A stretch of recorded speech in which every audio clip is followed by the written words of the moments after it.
Hello everyone, this is Ren Vanagooch, or Ren the Devil's Trail Boss, and today I just want to make an attempt at a little field trial of a couple of knives that I got at Blade. Both of these knives are from sword making master Rudy Chen of Zubeng Forge in China, and Master Chen makes a type of Damascus steel, and I hope I pronounced this right, but called tamahahagi.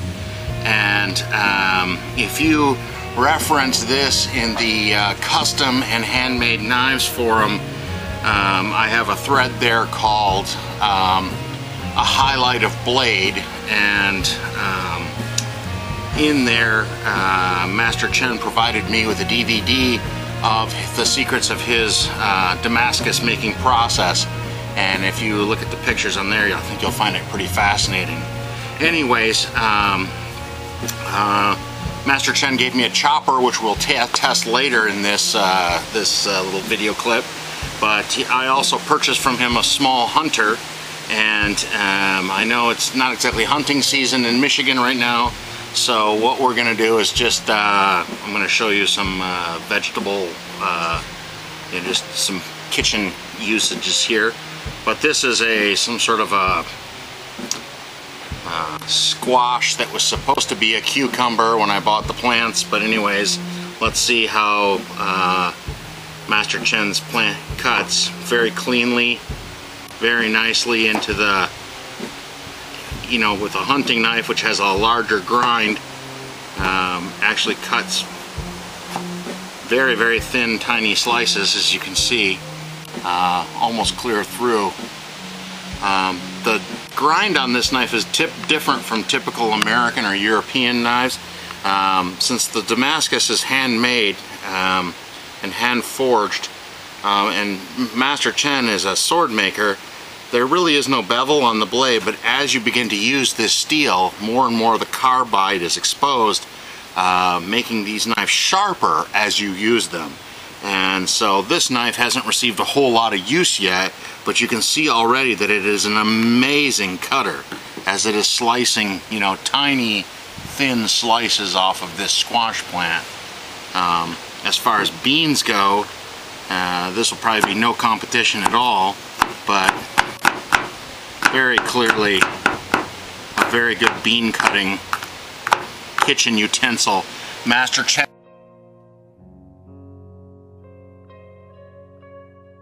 the actual chopper that Master Chen gave me. I have to wipe it off before I begin, because with Damascus steel of this nature, you have to always keep the blade oiled. So I'm going to wipe off the oil that I stored in first. And I don't know, Andrew, if you can maybe get a little closer so you can see the fineness of the Damascus pattern on here. And what I'm going to attempt to do here is just cut a piece of this rope with a single chopping motion. I have not sharpened this a whole lot, so Andrew, you got a good shot of it, or? Mm-hmm. All right. I missed the first time. Sorry about that. But as you can see, a clean chop through the rope.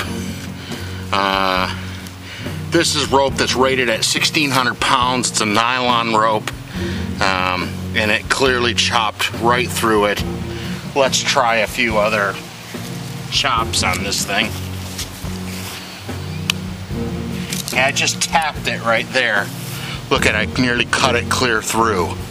An amazing piece of steel.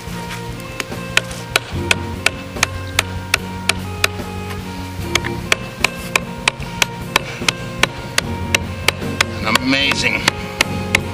It's making shredded wheat, basically.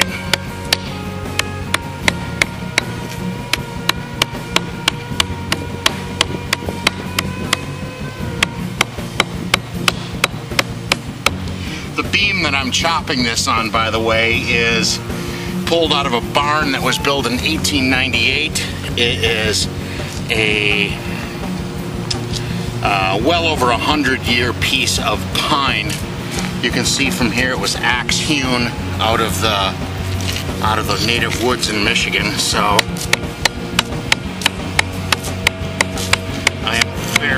impressed with this.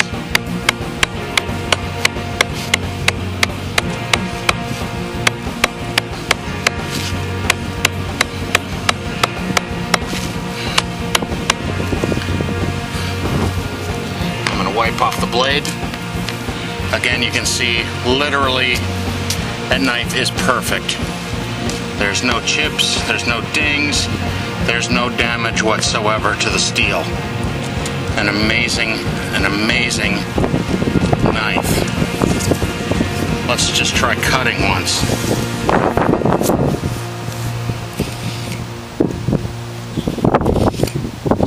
Slicing almost clear through at probably a 15-degree angle.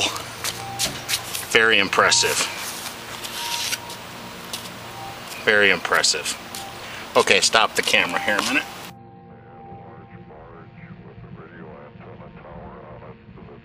Okay, this is a aged piece of maple. It's approximately 4.5 inches in diameter, and we're gonna attempt to use the chopper up against this. Again, how I mentioned before, that the more this knife gets used, the more carbide. Now, really, this is more of a cutting instrument, so I'm kind of cheating a little bit by chopping, but let's see what happens.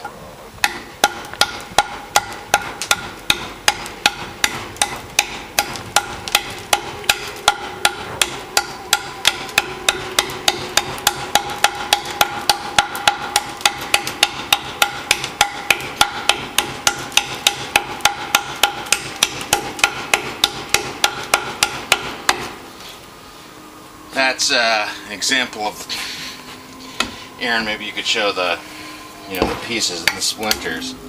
But this is what it has done with just those few chops. And again, look at the blade, with a little piece but blade's in pristine condition after the abuse of chopping against a very hard piece of sugar maple. Worthwhile chopping instrument, definitely, and yet still able to shave, shave strips off. Thanks.